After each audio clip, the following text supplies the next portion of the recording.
గురువుడు చెప్పని బుద్ధి నీకెలా వచ్చింది? ఎవరు నేర్పారు? కనబడని వాడు ఇంకో కనబడని వాడిని ఊత తీసుకుంటే అనేక విలువైన వస్తువులు కాంచలేడు. అవన్నీ కాంచే అదృష్టం నాకు జన్మతః వచ్చింది. అరివీర భయంకరుడు, అసమాన తేజోవిరాజుడు, నాకు తమ్ముడు, నీకు చిన్నానైన హిరణ్యాక్షుని వరాహ రూపంలో వచ్చి కొట్టి చంపాడురా ఆ హరి.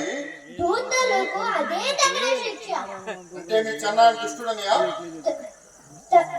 దుష్ట శిక్షనే దూతలకు తగిన శిక్ష. ఇంద్రాది దేవతలైనా ముందు ఎదురు తిరగలేదు. చిన్నవాడు మనం కన్నవాడు. చిన్నవాడు మనం కన్నవాడని అనుగ్రహించి అనునయించి చూశాను. దండం దశగుణం భవే. నువ్వు బాధపడకు, నన్ను బాధ పెట్టకు.